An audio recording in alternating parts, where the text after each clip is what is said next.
স্বাগত যমুনা টেলিভিশনের নিয়মিত আয়োজনে প্রবাসী বাংলাদেশে আপনাদের বিশ্বের বিভিন্ন প্রান্তে থাকা প্রবাসীদের খবরাখবর নিয়ে আপনাদের সাথে আছে আমি মহিউদ্দিন মধু। তিউনিসিয়ায় নিহত ৫ জনের দাফন ও শেষকৃত্য সম্পন্ন হয়েছে গ্রামের বাড়ি মাদারীপুরের রাজৈরে। শুক্রবার বিকেলে নেওয়া হয় কফিনবন্দি মরদেহগুলো। এ সময় কান্নায় ভেঙে পড়েন স্বজনরা। দাবি জানিয়েছেন দালালদের কঠোর শাস্তির। ভাগ্য বদলের যাত্রায় হয়েছেন লাশ।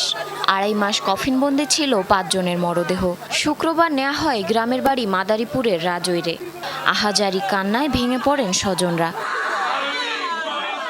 নিহতরা হলেন কোদালিয়া গ্রামের সজীব, সরমঙ্গল গ্রামের মামুন, সেনদিয়ার সজল, উত্তরপাড়ার নয়ন ও কেশরদিয়া এলাকার কাউসার। রাতেই ৩ জনের দাফন ও ২ জনের শেষকৃত্য সম্পন্ন হয়। বিগত ২.৫ মাস পূর্বে লিবিয়ার ভূমধ্যসাগরে নৌকা দুর্ঘটনায় মারা যায় এবং ২.৫ মাস পরে বাংলাদেশ সরকারের তত্ত্বাবধানে তাদের নিজ খরচায় আজকে এই প্রত্যেকটি লাশ তার স্বজনদের কাছে বাংলাদেশে পৌঁছেছে। ভালো মনের মানুষ ছিল, খুব ভালো ছিল। ও আর কি খেলাধুলা নিয়ে বেশিরভাগ টাইম খেলাধুলা নিয়ে পার করতো। গরমের মধ্যে রাইখে দিছিল, কোনো ফ্রিজে এসে রাখে নাই এবং পোস্টমর্টম আগেই করা ছিল। চলতি বছরের ১৪ জানুয়ারি দালালদের মাধ্যমে লিবিয়া যায় এসব যুবক। সাথে ছিল আরও কয়েকজন বাংলাদেশি। সেখান থেকে সমুদ্রপথে ইতালি যাওয়ার কথা ছিল। ১৪ ফেব্রুয়ারি ইঞ্জিন চালিত নৌকায় রওনা হয় তারা। তিউনিসিয়া উপকূলে নৌকায় আগুন ধরে প্রাণ হারায় বেশ কয়েকজন। তাদের মধ্যে ৫ জন মাদারীপুরের আর ৪ জন গোপালগঞ্জের। দালালের কাছে টাকা দিছি, ভাই গেছে, তারপর শিফে দিয়েছে, পরে খবর পাইলাম বাইরেই খবর। এইভাবে দালাল ধরে যাইয়া তারা অনেক কষ্ট ভোগ করে, এরকম লোক আছে তাগো আর মাংস আর কিছু থুয়ে দেয় নাই। এরকম যেন কারো মায়ের বুক খালি না হয় আর এরকম জানি বিপদে না পড়ে।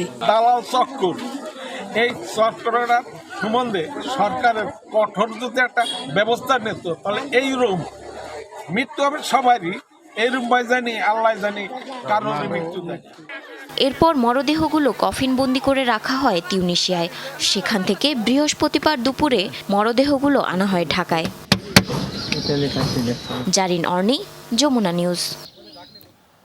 প্রবাসে সততার কঠোর পরিশ্রম দিয়ে ভাগ্য ফিরিয়েছেন বহু বাংলাদেশি।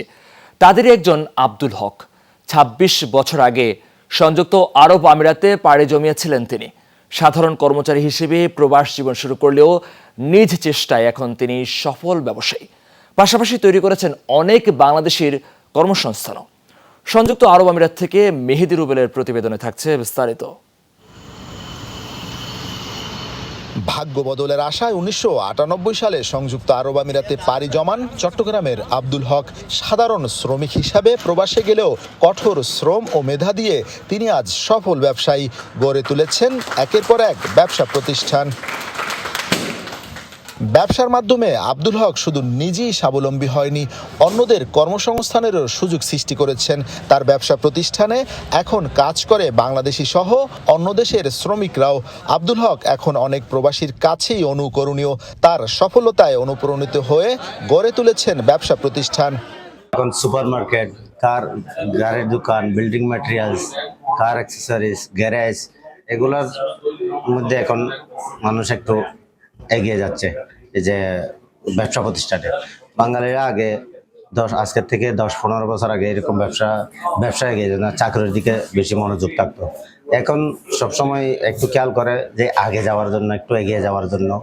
আমিরাতে রেস্তোরাঁ, কার অ্যাক্সেসরিজ, বিল্ডিং মেইনটেনেন্স ও ম্যাটেরিয়াল এবং ট্রাভেল এজেন্সি সহ বিভিন্ন প্রতিষ্ঠানের মালিক আব্দুল হক। সম্প্রতি আজমানে উদ্বোধন করেছেন কার ওয়াশ, টায়ার চেঞ্জ ও রিপেয়ারিং শপের আরও ৩টি প্রতিষ্ঠান। এ সময় উপস্থিত ছিলেন স্থানীয় স্পন্সর হামাদ মোহাম্মদ বিন সালেহ আল মাহারি সহ আরও অনেকে। লাস্ট 10 ইয়ার্স থেকে বাংলাদেশের মানুষেরা প্রচুর ভালো কাজ করছে, যেমন রিয়েল এস্টেট সেক্টরে খুব ভালো করছে। ব্যবসা বাণিজ্যের দিকে অনেক এগিয়ে যাচ্ছে। বর্তমানে আমরা থার্ড পজিশনে আছি। 15টা প্রতিষ্ঠান এখানে আজমানেরও বিশিষ্ট 92 থেকেও আজকে প্রতিষ্ঠান দাবি করে আজকে এতটুকু আছে।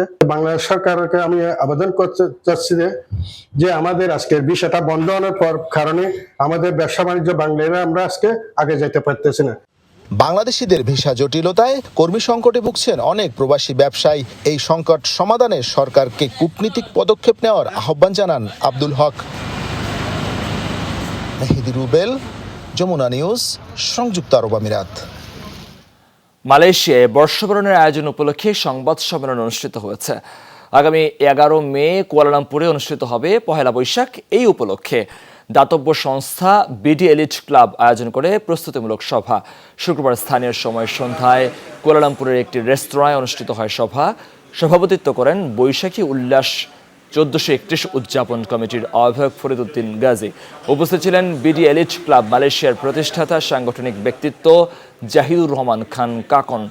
সংবাদ সম্মেলনে বক্তব্য রাখেন বিডি এলিট ক্লাব মালয়েশিয়ার উপদেষ্টা দাতশ্রী কামরুজ্জামান কামাল। এছাড়াও উপস্থিত ছিলেন বিডি এলিট ক্লাবের বদিউজ্জামান বাবু, মনসুর আল বাশার সোহেল, লাল মোহাম্মদ ও রিশাদ বিন আবদুল্লাহ হৃদয় সহ আরও অনেকে।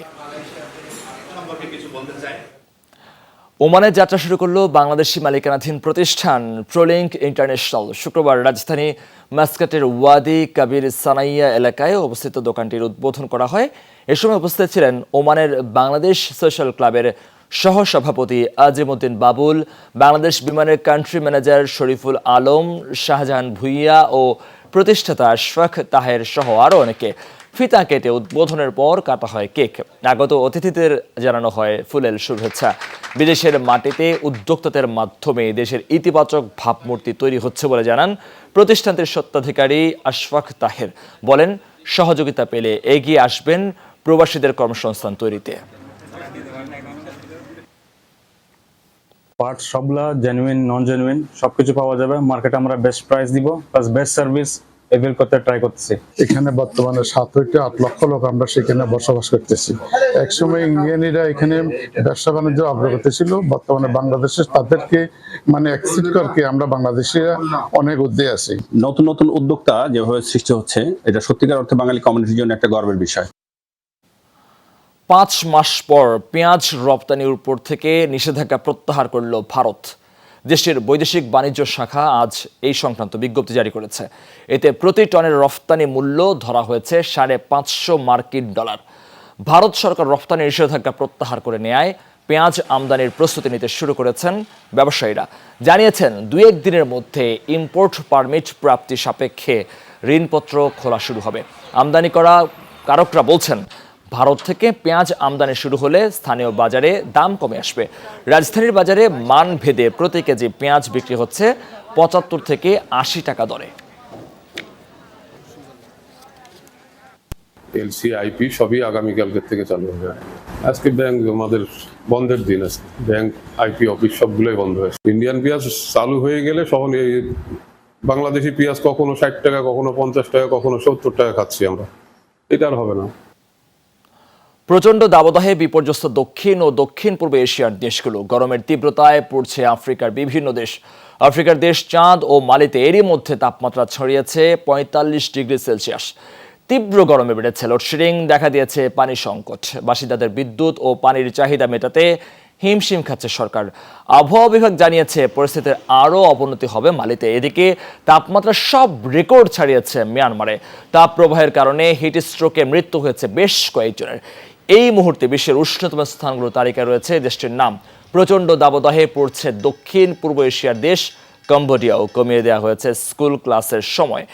রাজধানীর নমপেনে বৃহস্পতিবার রেকর্ড করা হয়েছে 39 ডিগ্রি সেলসিয়াস তাপমাত্রা। ইসরায়েলের নির্বিচার হত্যাযজ্ঞ বন্ধের দাবিতে যুক্তরাষ্ট্রের বিশ্ববিদ্যালয়গুলোতে যে বিক্ষোভ চলছে তা ছড়িয়েছে অন্যান্য দেশেও। ব্রিটেনের পর বিক্ষোভে উত্তাল ফ্রান্স, জার্মানির শিক্ষা প্রতিষ্ঠানগুলো। একই চিত্র কানাডার শীর্ষ বিশ্ববিদ্যালয়গুলোয়। এশিয়ার আর মধ্যপ্রাচ্যের প্রধান শহরগুলোতে চলছে প্রতিবাদ। জোরালো দাবি, ইসরায়েলকে সমর্থনকারী প্রতিষ্ঠানগুলোর সাথে শিক্ষাঙ্গনের সম্পর্ক ছিন্ন করা হোক। যুক্তরাষ্ট্রের বিশ্ববিদ্যালয়ে বিক্ষোভের যে উত্তাপ, সে আঁচে পড়ছে ইউরোপও। ব্রিটেনের পর এবার জার্মানি আর ফ্রান্সের বিভিন্ন শিক্ষা প্রতিষ্ঠান উত্তাল ইসরায়েল বিরোধী আন্দোলনে। শুক্রবার প্যারিস ইনস্টিটিউট অব সোশ্যাল স্টাডিজের চত্বরে স্লোগান তোলেন শিক্ষার্থীরা। এ সময় তারা চলমান ইসরায়েলি বর্বরতা বন্ধের আহ্বান জানান। শান্তিপূর্ণ অবরোধ কর্মসূচি হলেও তাতে বাধা দেয় পুলিশ, সরিয়ে দেওয়া হয় শিক্ষার্থীদের। আমাদের দাবি খুব সহজ, ইসরায়েলের আন্তর্জাতিক অপরাধ লঙ্ঘনের বিষয়টি খতিয়ে দেখতে তদন্ত কমিটি গঠন, কিন্তু বিশ্ববিদ্যালয় কর্তৃপক্ষ সেটি মানতে নারাজ, তাই অবরোধ কর্মসূচিতে চালানো হয় উচ্ছেদ ধরপাকড়। বিক্ষোভ ছড়িয়েছে কানাডার বিভিন্ন শিক্ষা প্রতিষ্ঠানেও। এর মধ্যে ম্যাকগিল ও টরন্টো বিশ্ববিদ্যালয়ে অবস্থান কর্মসূচি পালন করছে ছাত্রছাত্রীরা। ফিলিস্তিনের পক্ষে এবং ইসরায়েলি বিরোধী আন্দোলন না করতে শিক্ষার্থীদের প্রতি আহ্বান জানিয়েছে কর্তৃপক্ষ। অস্ট্রেলিয়ার অন্তত 7টি বিশ্ববিদ্যালয়ে চলছে ইসরায়েলি আগ্রাসন বিরোধী আন্দোলন। শিক্ষার্থীদের সাথে দফায় দফায় সংঘর্ষ হচ্ছে নিরাপত্তা বাহিনীর, তবে দাবিতে অনড় আন্দোলনকারীরা। মেক্সিকো ও কিউবায় আন্দোলনরত শিক্ষার্থীরা বলছেন, কলম্বিয়া ইউনিভার্সিটির আন্দোলন থেকে তারা উৎসাহিত। হুঁশিয়ারি, গাজায় আগ্রাসন বন্ধ না হওয়া পর্যন্ত চলবে কর্মসূচি। যুক্তরাষ্ট্র থেকে ছড়িয়ে পড়া আন্দোলন আশাবাদী করে তুলেছে গাজাবাসীকে। নির্যাতিত মানুষরা যে বিশ্ববাসীর হৃদয়ে আছে, এটাই তার প্রমাণ। আমাদের মতোই শিক্ষার্থীরা আন্দোলন করছে যুক্তরাষ্ট্রে। গাজায় যে আগ্রাসন চালানো হচ্ছে সেটা দেখে কিভাবে চুপচাপ বসে থাকতে পারি আমরা, তাই আমরাও বিক্ষোভে নেমেছি। বিক্ষোভ চলছে জার্মানির বিভিন্ন শিক্ষাঙ্গনেও। এছাড়াও টোকিও, বৈরুত আর দিল্লির বিশ্ববিদ্যালয়গুলোতে চলছে বিক্ষোভ প্রতিবাদ। মীর মুশফিকা হাসান, যমুনা নিউজ। যুক্তরাজ্যের ওল্ড হ্যামে আসন্ন মেয়র্স কাপ ব্যাডমিন্টন টুর্নামেন্ট উপলক্ষে আয়োজন করা হয়েছে প্রেস কনফারেন্স। আগামী 14 মে অনুষ্ঠিত হচ্ছে এই ব্যাডমিন্টন টুর্নামেন্ট। ওল্ড হ্যামের ইস্টার্ন প্যাভিলিয়ন ব্যাংকুয়েটিং হলে অনুষ্ঠিত হয় এই প্রেস কনফারেন্স। স্বাগত বক্তব্য রাখেন টুর্নামেন্টের আয়োজক আমিন বাবর চৌধুরী। আর উপস্থিত ছিলেন আলী চৌধুরী, মিফতা মিয়া, মুমিন রহমান, রিপন আহমেদ সহ অনেকে। খেলোয়াড়দের পারদর্শিতার উপর ভিত্তি করে ভাগ করা হয়েছে 3টি ক্যাটাগরিতে। অংশগ্রহণ করবে প্রায় 70টি দল। বিজয়ীদের হাতে তুলে দেওয়া হবে প্রাইজ মানি। ব্যাডমিন্টনকে কমিউনিটির মধ্যে বিকশিত করা, সেই সাথে সাথে দুজন মেয়রের জন্য যদি আমরা কোনো একটা ফান্ড তৈরি করতে পারি, সেটা তাদের ফান্ডে চলে যাবে। We have 3 different categories in this event, and we have the A category where we have some national and international players are coming. আসন্ন বিশ্বকাপ ও বাংলাদেশ সিরিজের জন্য 15 সদস্যের দল ঘোষণা করেছে যুক্তরাষ্ট্র। নিউজিল্যান্ডের হয়ে বিশ্বকাপ খেলা কোরি অ্যান্ডারসনও আছেন দলে। বিশ্বকাপের আগে ঘরের মাঠে বাংলাদেশের বিপক্ষে 3 ম্যাচে টি-20 সিরিজ খেলবে যুক্তরাষ্ট্র, যা দিয়ে বিশ্বকাপের প্রস্তুতিও সারবে আসরের সব সহ আয়োজকরা। বিশ্বকাপে যুক্তরাষ্ট্রকে নেতৃত্ব দেবেন মোনাক প্যাটেল। নিউজিল্যান্ডের ক্রিকেট থেকে অবসর নিয়ে যুক্তরাষ্ট্রের ক্রিকেটে পায়ে জমানো কোরি অ্যান্ডারসন ভিন্ন জার্সিতে মাতাবেন এবারের বিশ্বকাপের আগে বাংলাদেশের বিপক্ষে 3 ম্যাচে টি-20 সিরিজ খেলবে যুক্তরাষ্ট্র। আগামী 21 মে প্রথম টি-20 দিয়ে শুরু হবে 2 দলের মাঠের লড়াই। বাকি 2 ম্যাচ 23 ও 25 মে। 1 জুন ডালাসে কানাডার বিপক্ষে ম্যাচ দিয়ে বিশ্বকাপ মিশন শুরু করবে যুক্তরাষ্ট্র। আর এই ছিল প্রবাসী বাংলাদেশের আয়োজনে। এতক্ষণ সাথে থাকার জন্য ধন্যবাদ আপনাদের সবাইকে।